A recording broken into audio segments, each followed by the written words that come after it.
우리 주 예수님께로부터 어떻게 하늘에 계신 하나님께 기도를 드려야 하는지 가르침을 받으신 성도 여러분, 우리는 과연 주님께서 친히 가르쳐 주신 그 기도를 선물로 받아서 매일 오전 예배 때마다 함께 하나님 앞에 드립니다. 오늘부터는 이 주님께서 가르쳐 주신 기도를 한마디 한마디 살펴 나가고자 합니다. 오늘 살피고자 하는 부분은 주님께서 가르쳐 주신 기도의 첫 마디입니다. 곧 하늘에 계신 우리 아버지. 이 첫 마디가 얼마나 복되고 감사한 것인지를 이 강설을 들으시고 깨달으신다면 이 강설의 목적은 완전히 달성된 것이겠습니다. 그렇기 때문에 오늘 강설을 들으실 때에는 이 첫 마디가 어떻게 복되고 감사한 말이 되는지를 계속해서 생각하시면서 들으시면 유익이 있을 줄로 압니다. 오늘 강설은 총 두 부분으로 이루어져 있습니다. 첫 번째는 우리 아버지입니다. 두 번째 부분은 하늘에 계신입니다. 우리말에서는 하늘에 계신 우리 아버지, 이렇게 우리는 이 구절을 부르지만 원래 이 원어로 보면은 우리 아버지, 하늘에 계신입니다. 그래서 뜻은 같고 이 순서에 따라서 말씀드리고자 합니다. 먼저 첫 번째 부분을 살펴보겠습니다. 제목은 우리 아버지입니다. 시편 103편의 1절을 읽겠습니다. 내 영혼아 여호와를 송축하라. 내 속에 있는 것들아 다 그의 거룩한 이름을 송축하라. 이 감사의 시편, 감사의 찬송과 기도인 이 시편은 마치 우리가 주님께서 가르쳐 주신 기도를 드리는 것과 같이 맨 처음에 하나님의 이름을 부르면서 시작합니다. 그런데 그 이름을 송축하라 하고 자기 자신의 영혼에게 이야기합니다. 그분께 감사드리고자 하는 것입니다. 근데 그 이름만 생각하면 어찌나 감사의 마음이 차오르는지, 자신의 영혼만으로는 부족하다 싶었는지 내 안에 있는 모든 것들이 바로 그분의 거룩하신 이름을 감사히 찬송하라고 자기 자신에게 명령하고 있습니다. 왜 그럴까요? 왜 하나님의 이름만 들어도 이스라엘을 위하시는 그 이름 여호와, 그 이름만 들어도 이 시편의 시인은 감사함으로 가득 찰까요? 2절입니다. 내 영혼아 여호와를 송축하며 그의 모든 은택을 잊지 말지어다. 2절에 가시면 조금 더 감사의 이유가 구체적으로 나옵니다.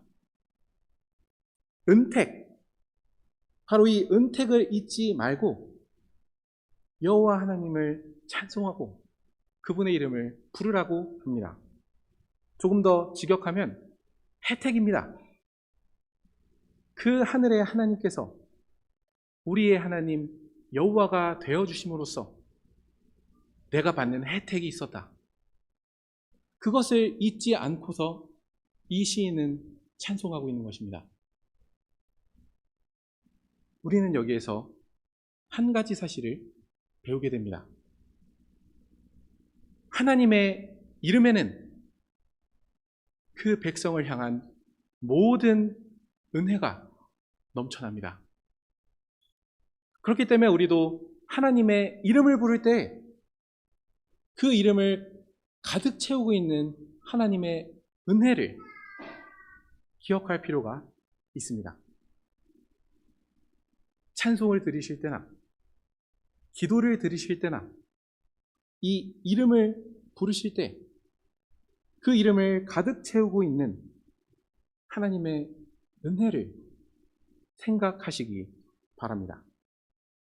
그 이름만 들어도 이 땅에서 살고 있는 나의 모든 피곤함과 모든 걱정과 모든 근심이 무장이 해제될 정도로 그 이름을 은혜롭게 생각하시기 바랍니다. 바로 이러한 관점에서 우리의 신앙 고백은 주께서 가르치신 기도의 첫 마디를 해설합니다. 120문을 함께 고백하고자 하는데요. 일부만 고백하고자 합니다. 첫 번째 마침표가 있는 곳 이것이 우리의 기초입니다. 여기까지만 함께 고백하겠습니다. 120문. 그리스도께서는 왜 하나님을 우리 아버지로 부르라 명하셨습니까? 답. 그리스도께서는 기도의 첫머리에서부터 우리 마음에 하나님께 대하여 어린아이와 같은 공경심과 신뢰를 불러일으키기를 원하셨는데 이것이 우리 기도의 기초입니다. 우리를 사랑하시는 예수님, 우리를 구원하시기 위해서 자신의 생명까지도 아낌없이 내어주시는 그 예수님께서 우리에게 기도를 가르쳐 주실 때 우리의 기도의 기초를 어디에 두게 하신 것입니까? 우리 아버지께 두게 하신 것입니다. 이 땅에서는 부자 관계가 많이 깨져 있어서 아버지라는 이름을 들었을 때 친근하거나 의지하고 싶거나 하는 느낌이 들지 않으시는 분들도 있으실 겁니다. 그러나 지금 여기에서 말하는 아버지와 아들의 관계는 조금 다릅니다. 사이가 좋은 부자 관계에서 아들이 아버지를 부를 때 어떠한 느낌을 갖겠습니까? 내 아버지는 다 해줄 수 있는 분입니다. 내가 가장 어렵고 문제가 생기면 기댈 수 있는 분입니다. 우리 주님께서도 우리가 하늘의 하나님을 우리 아버지라 부를 때 바로 이 심정을 갖기를 원하셨습니다. 우리가 무엇을 구하든지 상관없이 우리의 기도는 그리스도 안에서 우리를 사랑해 주시는 그 아버지께 모든 공경심과 신뢰를 다 드리는 가운데 기도하기를 원하신 것입니다. 여기서 우리는 일반적으로 우리가 기도에 대해서 갖고 있는 생각을 조금 교정하게 됩니다. 하나님을 믿지 않는 이교에서 기도는 왜 하는 것입니까? 내가 바라는 것을 얻기 위해서 하는 것입니다. 그러려면 어떻게 해야 될까요? 죽어라 해야 됩니다. 불안감 가운데서 계속해서 내가 얻는 것을 갖기 위해서 불확실성 가운데서 기도합니다. 어쩌면 그 기도의 열심은 이 기도가 드려지지 않을 수도 있다라는 불안감에서 나온 것일 수도 있습니다. 그러나 주님께서 우리에게 가르쳐 주신 이 기도 안에서는 우리가 이 첫 마디에서 무한한 신뢰와 공경심을 갖게 됩니다. 사실 기도는 본질적으로 신뢰의 행위입니다. 불안의 행위가 아닙니다. 하나님을 전적으로 신뢰하기 때문에 그분이 나를 사랑하시는 아버지이시기 때문에 그분께 자신을 던지면서 확신 가운데 하는 것이 기도입니다. 그러니 주께서 가르치신 기도를 매일 드리시거나 또는 이 예배 자리에서 함께 드리실 때마다 이 아버지를 부르실 때 마음이 가장 넉넉해지시고 마음이 가장 평안해지시기를 바랍니다. 이것이 주님께서 이 기도의 첫 마디에서 아버지를 부르면서 시작하게 하신 이유입니다. 그런데 정직한 신자분일수록 한 가지 의문을 가질 수 있겠습니다. 하나님은 거룩하신 분이신데 여전히 나의 삶은 하나님 앞에 내놓을 만한 것이 아무것도 없습니다. 이렇게 부족하고 연약한 내가 어떻게 이 아버지를 부를 때 죄책감이 아니라 안정감을 느끼며 기도할 수 있는 것입니까? 이러한 질문을 던지면서 시편 104편의 시인이 과연 받은 은택이 무엇이었는가를 조금 더 집중해서 살펴보겠습니다. 3절과 4절 상반절까지만 읽겠습니다. 시인이 받은 은택은 총 6가지인데 3가지씩 끊어서 생각해 보겠습니다. 3절입니다. 그가 내 모든 죄악을 사하시며 내 모든 병을 고치시며 내 생명을 파멸해서 속량하시고. 지금 제가 읽은 이 부분에는 우리가 죄와 사망 가운데 억압되어 있는 현실이 전제되어 있습니다. 과연 우리는 죄를 지었고 그렇기 때문에 이 땅에서부터 죽음의 그늘을 맛보다가 마침내 생명을 파멸로 이끄는 죽음에 다다르게 됩니다. 그런데 이 시인은 바로 이러한 현실 가운데 주님의 은택이 있다, 내가 여호와께로부터 받은 혜택이 있다 라고 이야기합니다. 가장 먼저 모든 죄에서 사하셨다고 합니다.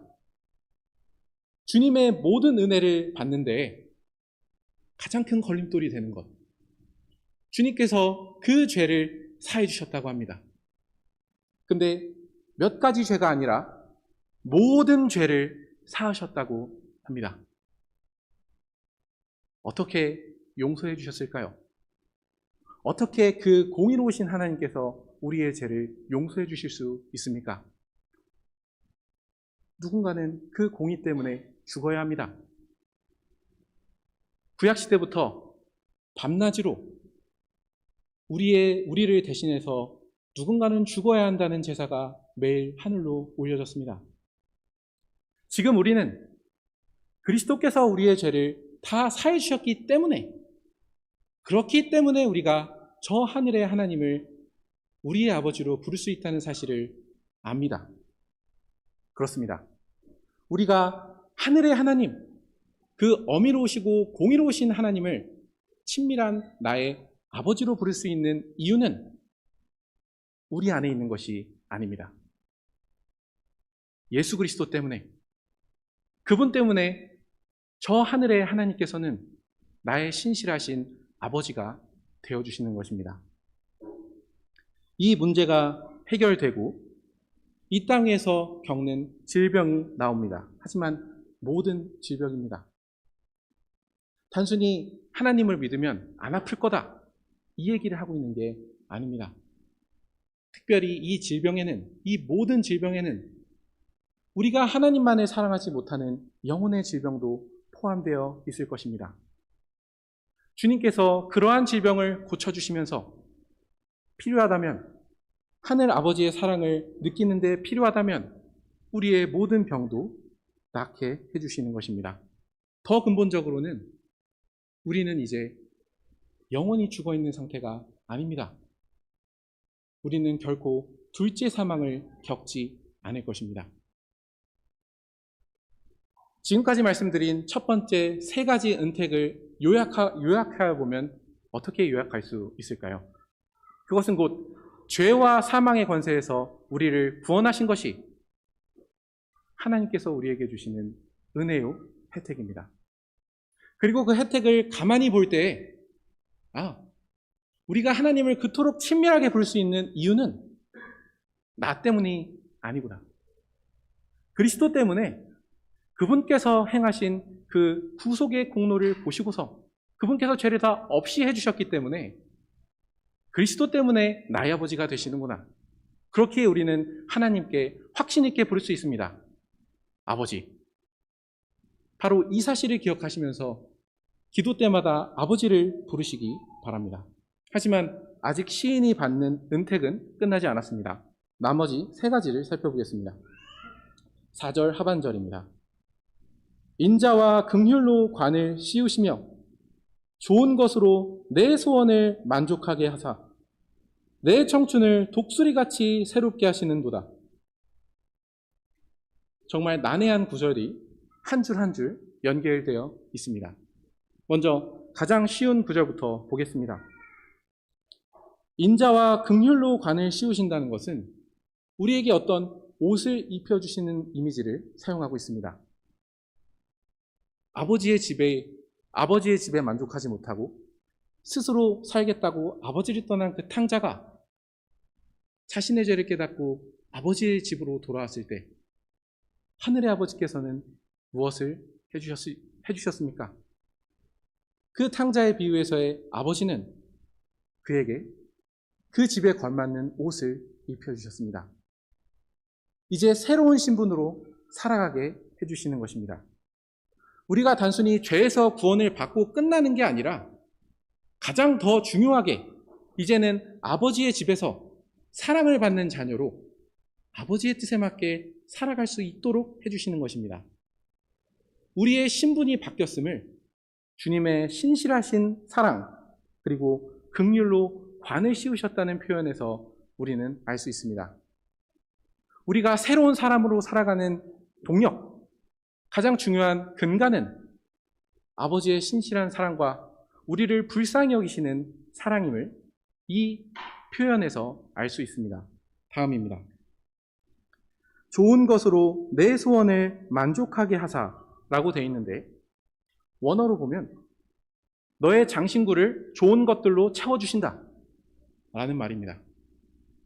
앞에서는 인자와 긍휼로 관을 씌우셨다고 했는데 탕자가 집으로 돌아왔을 때 아들의 가락지를 그 아버지가 끼워준 것처럼 이제는 우리가 하나님의 자녀로 살아가는 데 필요한 모든 좋은 것들을 우리에게 덧입혀 주시고 채워주신다는 것입니다. 우리가 이렇게 주님의 은혜로 새로운 옷들을 입으면 그렇게 새로운 신분으로 살아가면 어떻게 살아가겠습니까? 이것이 바로 내 청춘을 독수리같이 새롭게 하시는도다 하시는 말씀 안에 있습니다. 독수리는 아무리 늙어도 털갈이를 하면 다시 힘있게 날아갑니다. 젊음이 새롭게 됩니다. 이전에 있던 털은 바람을 타기에 이미 힘을 잃어버렸지만 독수리가 털갈이를 하면 그 새로운 뻣뻣한 털들이 바람을 잘 타게 해서 젊은 독수리와 같이 앞으로 나아가게 합니다. 이와 같이 우리의 옛사람을 벗고 주님의 긍휼과 인자로 새롭게 옷을 입혀주신 그 은혜를 생각할 때 우리는 독수리가 털갈이 하듯이 우리는 완전히 새로운 옷과 힘을 얻어서 힘차게 주님의 자녀로서 살아갈 수 있는 것입니다. 그러니 시인이 받은 혜택은 무엇입니까? 간단하게 말씀드리면 죄사함의 은혜와 성신의 새롭게 하시는 은혜입니다. 우리가 어떻게 하나님을 우리의 아버지라 부를 수 있겠습니까? 그리스도 안에서 우리의 죄를 사해 주시고 죽음을 두려워하는 그 자리에서 건져주셨기 때문입니다. 우리가 어떻게 하나님의 자녀로 일상을 살아갈 수 있겠습니까? 부족한 우리라도 이제는 신실한 사랑과 불쌍히 여기시는 그 사랑으로 우리가 계속해서 일어나서 주님의 뜻에 따라 살게 하시기 때문입니다. 그렇게 우리가 하늘의 하나님을 나의 아버지로, 우리의 아버지로 부를 수 있는 이유는 하나님의 은혜에 있습니다. 그리스도 안에서 베풀어 주신 그 은혜, 성신 하나님 안에서 베풀어 주시는 그 새롭게 하시는 은혜 때문에 우리는 하늘의 하나님을 나의 아버지로, 우리의 아버지로 부를 수 있는 것입니다. 바로 그 사실을 120문에서 마저 잘 고백하는 것입니다. 남은 부분을 하나님께서는 여기부터 함께 고백하겠습니다. 시작. 하나님께서는 그리스도로 말미암아 우리의 아버지가 되셨으며 우리가 믿음으로 구하는 것에 대해서는 우리 부모가 땅의 좋은 것들을 거절하지 않는 것보다 훨씬 더 거절하지 않으실 것입니다. 그러니 성도 여러분, 아버지를 부르실 때 자신을 부르지 자신을 의지하지 마시고 그리스도를 바라보시면서 확신을 가지시기 바랍니다. 그분은 그리스도 때문에 우리를 힘껏 사랑하십니다. 그리고 그 자녀로 살아가는 데 필요한 모든 것을 그 아버지께 구하기 바랍니다. 우리의 아버지께서는 믿음으로 구하는 모든 것들에 대해서는 하늘의 아버지가 이 땅의 것을 주기를 주저하지 않는 것보다 훨씬 더 적극적으로 주실 것입니다. 이제 103편의 시인은 하나님께서 구체적으로 어떠한 분이신지를 더 집중적으로 알려줄 겁니다. 그 이름에 담긴 은혜를 훨씬 더 풍부하게 알려줄 것입니다. 그런데 그 전에 우리가 함께 살펴볼 사실이 있습니다. 103편의 6절과 7절을 보시기 바랍니다. 낭독하겠습니다. 여호와께서는 공의로운 일을 행하시며 억압당하는 모든 자를 위하여 심판하시는도다. 그의 행위를 모세에게, 그의 행사를 이스라엘 자손에게 알리셨도다. 이제까지 시인은 자신의 영혼에 대고 이야기한 겁니다. 너 이거 잊지 마라. 스스로에게 이야기한 겁니다.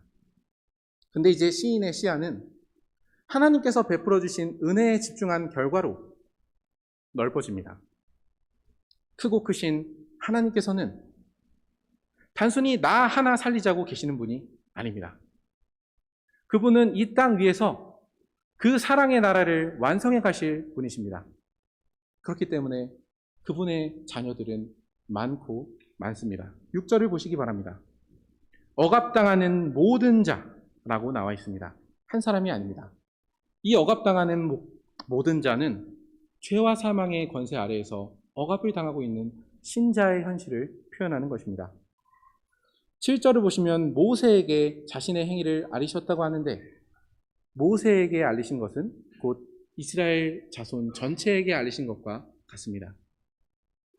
이렇듯 주님의 이름을 부르며 그분의 은혜를 생각하는 사람은 자기 자신만 생각하는 것이 아닙니다.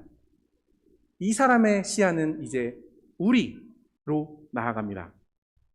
그래서 6절 이하를 보시면은 시간이 나시면 우리라는 말에 동그라미를 쳐보시기 바랍니다. 많이 나올 것입니다. 여기서 여러분께 말씀드리고자 하는 것 사실은 바로 이것입니다. 우리 주님께서는 이제는 온 땅의 권세를 받으신 그 주님께서 이 기도를 가르쳐 주실 때 아버지를 나의 아버지라고 가르쳐 주시지 않았다라는 것입니다. 우리 아버지라고 가르쳐 주셨습니다. 그 이유는 무엇이겠습니까? 우리가 기도할 때 나 혼자 산다. 이러한 마음으로 기도하지 않도록 하신 것입니다. 그 하나님께서 그리스도 때문에 나에게 친밀한 아버지가 되어주신다면, 신실한 아버지가 되어주신다면, 지금 함께 교회를 이루고 있는 모든 자녀에게도 똑같이 그러한 아버지가 되어주신다는 것을 알려주신 것입니다. 그렇기에 하늘의 하나님을 우리 아버지라 부르는 우리는 하늘 아버지께 은혜를 구하면서 우리가 함께 교회를 이루고 있는 모든 사람들을 우리의 기도에 포함시켜야 할 것입니다. 주님께서 가르쳐 주신 기도의 아버지는 나 혼자만의 아버지가 아니라 우리 아버지이기 때문입니다. 그렇다면 이제 시야를 넓힌 시인이 하나님께서 도대체 어떠한 분이신지를 차근차근 알려주기 시작합니다. 공의로운 일을 행하시는 게 도대체 뭐고, 우리와 같이 죄와 사망의 권세에서 억압을 당하는 자들을 위해서 심판하시는 게 뭐고, 모세에게 알려주신 하나님의 행위, 곧 하나님의 길은 뭐고 이스라엘 자손에게 그 긴 역사 가운데서 행하신 일이 무엇인지 아주 요약적으로 알려줄 것입니다. 함께 살펴보겠습니다. 8절입니다. 여호와는 긍휼이 많으시고 은혜로우시며 노하기를 더디하시고 인자하심이 풍부하시도다. 네 가지로 여호와 하나님께서 어떤 분이신지를 알려줍니다. 핵심은 우리와 같은 죄 많고 허물이 많은 그 백성을 오래 참으시며 신실한 사랑으로 이끄신다는 점을 강조하고 있습니다. 이 네 가지가 모두 이 사실을 강조합니다. 주님께서 온 역사의 교회를 대하실 때 바로 이러한 사랑으로 대하신다는 것을 알려주고 있습니다. 그런데 9절과 10절에서는 다시 또 똑같이 네 가지로, 그러나 이번에는 부정형으로 하나님께서 하신 일을 알려줍니다. 9절입니다. 자주 경책하지 아니하시며 노를 영원히 품지 아니하시리로다. 여기서 경책한다는 것은 법정에서의 논쟁을 이야기합니다. 검사가 잘못한 사람을 끝까지 물고 늘어지는 것. 그러나 우리의 하나님께서는 우리의 죄를 그렇게 다루시지 않습니다. 죄를 지나치시지는 않지만 그것을 끝까지 쫓아가서 우리를 멸망하는 데까지 이끄시지는 않습니다. 10절입니다. 우리의 죄를 따라 우리를 처벌하지는 아니하시며 우리의 죄악을 따라 우리에게 그대로 갚지는 아니하셨으니. 이것도 아주 흥미로운 말씀입니다. 우리는 때때로 이 세상을 살아가면서 뭐가 잘못되면 내가 하나님께 뭘 잘못해서 일이 이렇게 되나? 물론 어떤 일이 잘 되지 않았을 때 자신의 삶을 돌아보는 것은 중요한 일입니다. 그러나 그때라도 주목할 게 있습니다. 설령 그 잘못된 일이 하나님께서 주신 일이라고 할지라도 우리가 받아야 할 대로 주지는 않으신다는 것입니다. 하나님께서는 우리가 연약한 존재인 것을 아시기 때문에, 그리고 그 긍휼이 무한하시기 때문에 우리가 결코 받아야 할 죄값을 다 주지 않으십니다. 그 죄는 다른 분께서 다 해결하셨기 때문입니다. 어찌되었든 8절과 10절에서는 총 8가지로 여호와께서, 교회의 하나님이신 여호와께서 어떤 분이신지를 전합니다. 4가지는 긍정형으로, 4가지는 부정형으로 이야기합니다. 모든 핵심은 여전히 죄와 연약한 가운데 있는 우리를 그 오래 참으시는 크신 사랑으로 이끄신다는 데에 있습니다. 질문하게 됩니다. 하나님께서 도대체 왜 이렇게까지 하시는 것입니까? 왜 이렇게까지 죄인인 우리를 사랑하시는 것입니까? 이제 103편의 시인은 그 이유를 알려줄 것입니다. 그러나 우리는 이 이유를 듣고 있을 때 오늘 강설의 두 번째 부분인 하늘에 계신 우리 아버지가 얼마나 우리에게 큰 위로가 되는지를 알게 될 것입니다. 그 이유를 차근차근 살펴볼 때 이분이 하늘에 계신 거룩하신 분이라는 그 사실에서 우리는 많은 위로를 얻게 될 것입니다. 두 번째 부분으로 넘어가겠습니다. 두 번째 부분의 제목은 하늘에 계신입니다. 11절과 12절을 읽겠습니다.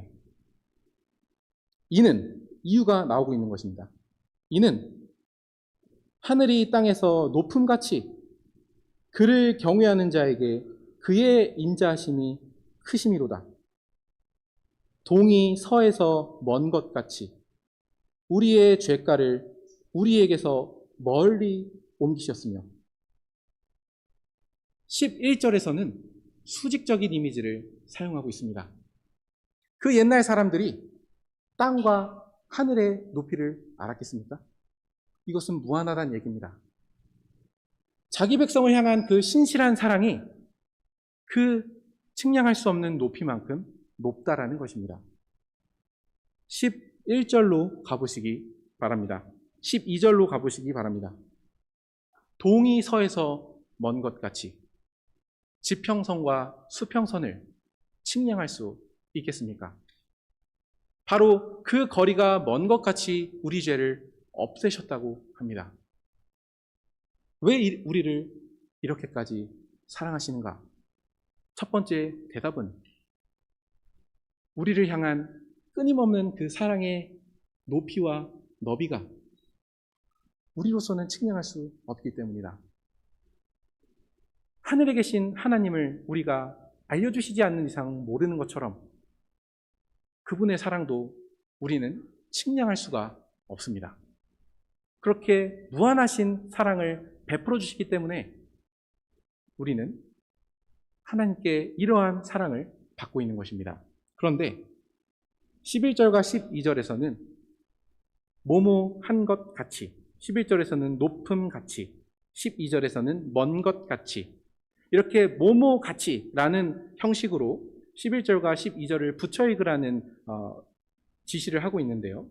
이렇게 모모 같이라고 이야기하는 이 부분은 13절에서 끝납니다.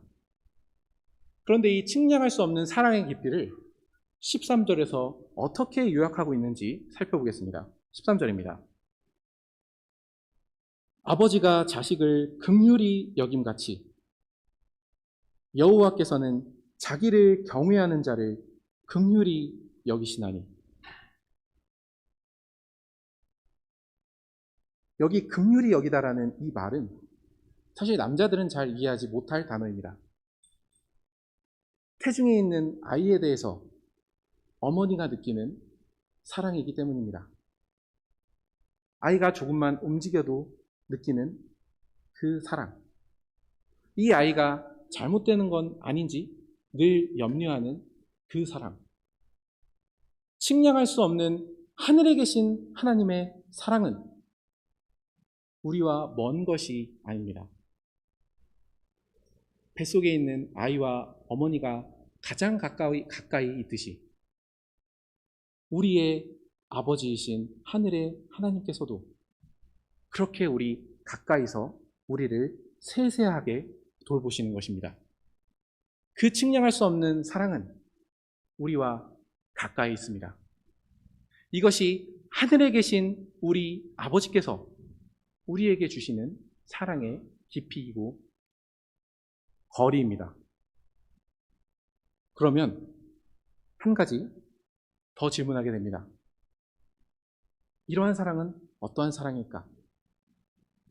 측량할 수 없다고 하고 남자들이 이해할 수 없다는 사랑이라고 하는데 그 사랑은 어떤 사랑일까? 14절부터 16절까지 한 번에 낭독하겠습니다.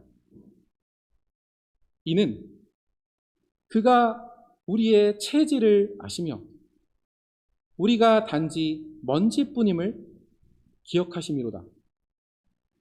인생은 그 날이 풀과 같으며 그 영화가 들의 꽃과 같도다. 그것은 바람이 지나가면 없어지나니 그 있던 자리도 다시 알지 못하거니와. 이 시인은 하나님의 은혜가 없는 죄인의 삶이 어떠한지를 이런 식으로 표현합니다. 우리는 먼지일 뿐입니다. 우리가 이 땅에서 무엇을 잘했다고 하더라도 그것은 이내 없어지고 그게 있었는지도 모르는 상태로 갈 수도 있습니다. 궁극적으로 우리의 몸이 그렇게 되지 않습니까?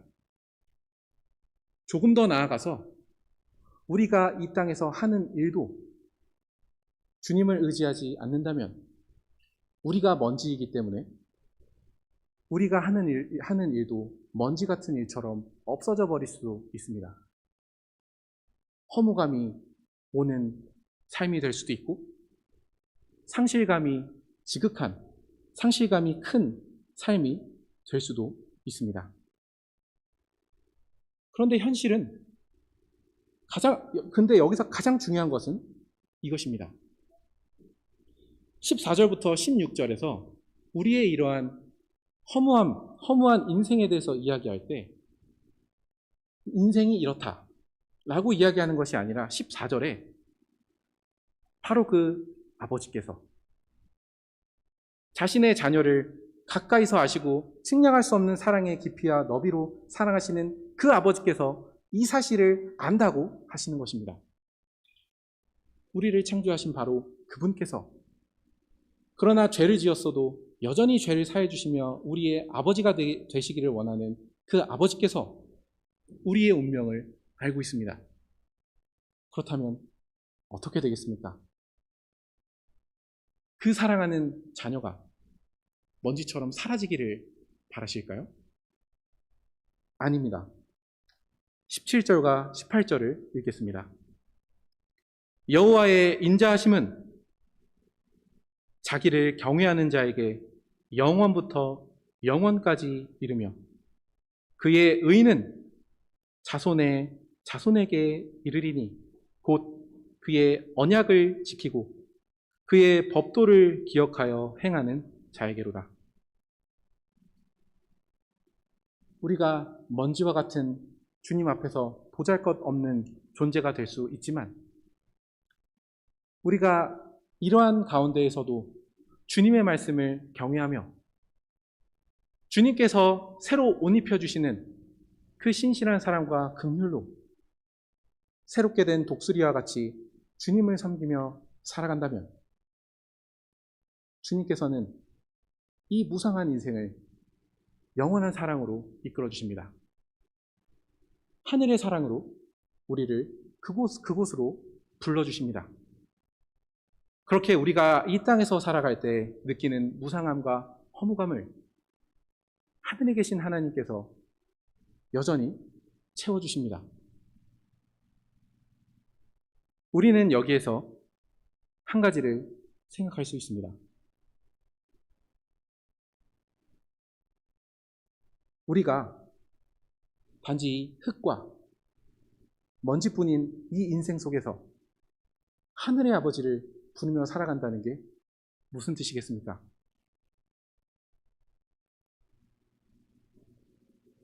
우리의 삶을 가만히 보면 우리의 삶, 이 교회 안에서의 삶과 또 다른 사람의 삶을 보면 교회를 열심히 이루고 주님을 사랑해서 최선을 다했지만 그 결과가 자신의 기대와 자신의 생각과는 다를 때가 있습니다.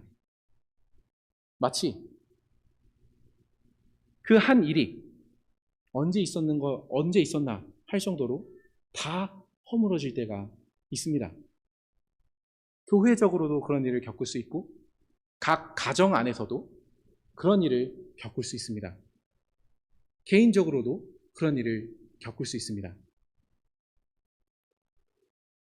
그러한 상황에서 우리는 저 하늘에 계신 하나님을 바라봅니다. 영원하시고 하늘에 계시다는 그 뜻은 실은 우리가 다 모른다는 뜻입니다. 그 옛날 사람들이 하늘이 땅에서 얼마나 먼지 몰랐던 것처럼 동에서 서가 얼마나 먼지 몰랐던 것처럼 우리는 우리를 사랑하시는 하나님의 깊이를 잘 알지 못합니다. 그렇기 때문에 수고로 일군 일들이 사실은 지금 별로 의미가 없게 되었을 때에도 우리는 하늘에 계신 아버지를 부를 때 이러한 심정으로 기도할 수 있습니다. 이 말씀을 기억하면서 주님께 기도드릴 수 있는 것입니다. 이사야서 55장 8, 9절입니다.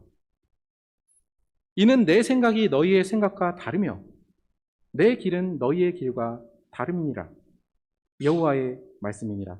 이는 하늘이 땅보다 높음같이 내 길은 너희의 길보다 높으며 내 생각은 너희의 생각보다 높음이니라. 주님께서 이 말씀을 회개를 촉구하시면서 하셨습니다. 때로 우리가 허무감과 무상함에 젖는 이유는 우리의 기대와 생각 때문입니다. 이 정도 열심히 했으면 이 정도 그림은 나와야 되는데 그것이 우리를 허무함으로 이끌어 갈 수 있습니다.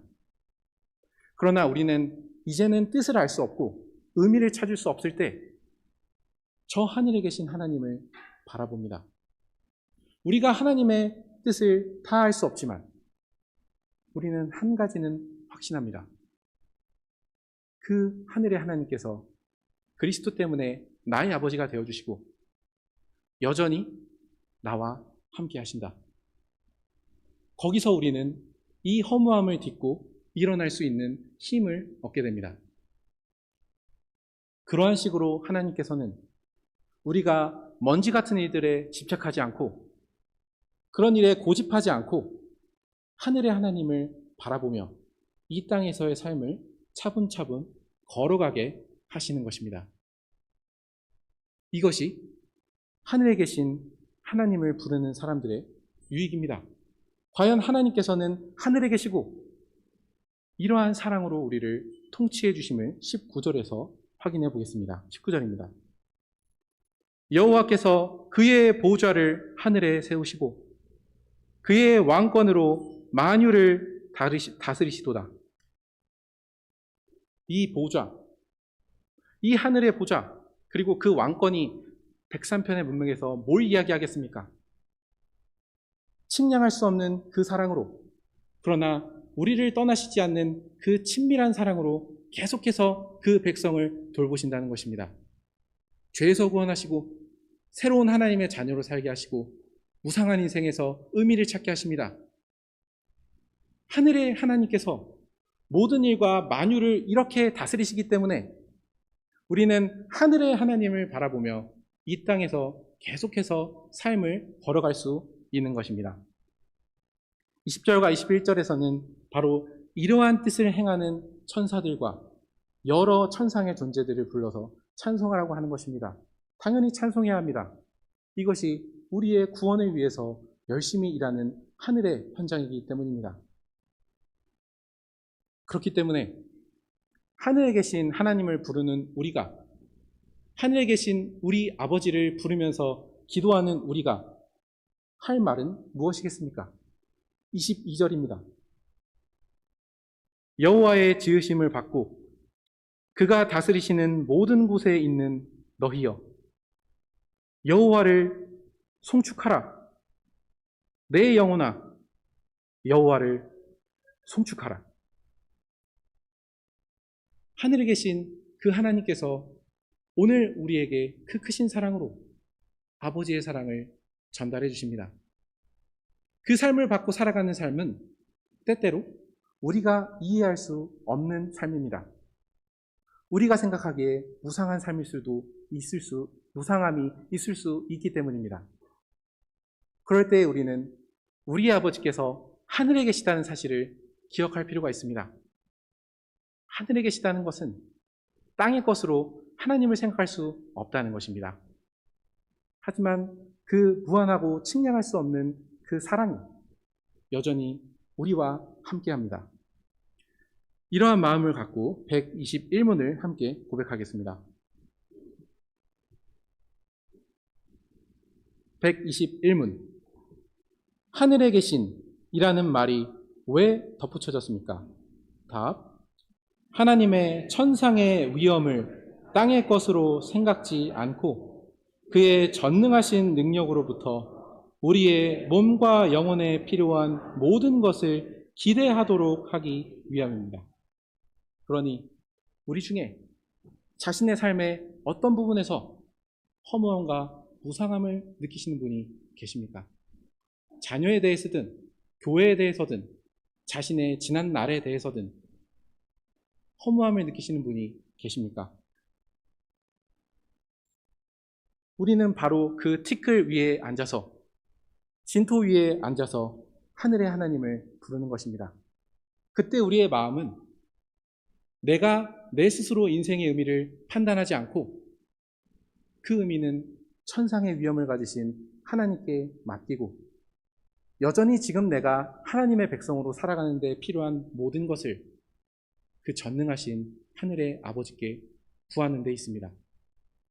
그게 하늘에 계신 우리 아버지를 부르는 우리의 삶의 모습일 것입니다. 함께 기도하도록 하겠습니다.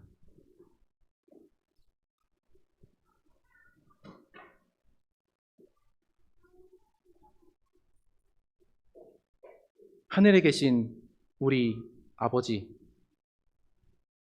저희와 같은 죄인들과 사망의 권세에서 스스로 헤어날 수 없는 저희에게 그리스도 때문에 저희의 신실하신 아버지가 되어주신다는 사실을 알려주시니 감사드립니다.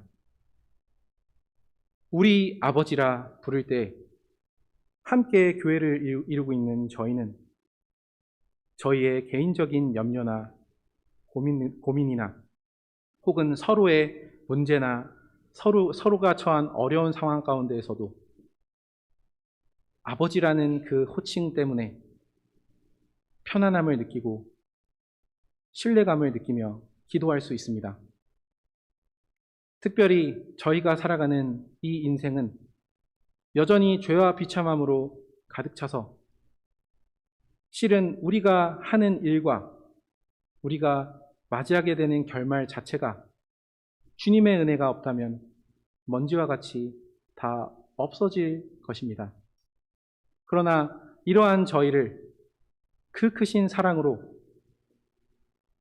사랑해 주셔서 저희로 하여금 이 땅의 먼지 같은 것들에 집착하며 슬퍼하지 않게 해주시고 온전한 신뢰로 하늘에 계신 주님만을 바라면서 다시 일어나서 지금 하나님의 자녀로 사는 데 필요한 모든 것을 확신 가운데 구하게 해주시니 감사드립니다. 저희가 이 땅 위에서 교회로 나아갈 때에나 이 교회의 지체로서 개개인의 삶을 살아갈 때에도 어떠한 상황에서도 무너지지 않고 어떠한 상황에서도 흔들리지 않고 그 측량할 수 없는 사랑으로 여전히 저희를 돌보아 주시는 하늘의 아버지를 함께 부르며 살아가게 해주시기를 구합니다. 그렇게 주님께서 하실 일을 이 땅에서 완성하시는 그 순간에도 그리스도 안에서 저희의 하나님이 되시는 그 하나님께 영원히 찬송을 드리는 자리로 저희를 이끌어 주시기를 구합니다. 우리 주 예수 그리스도의 이름으로 기도드렸습니다. 아멘.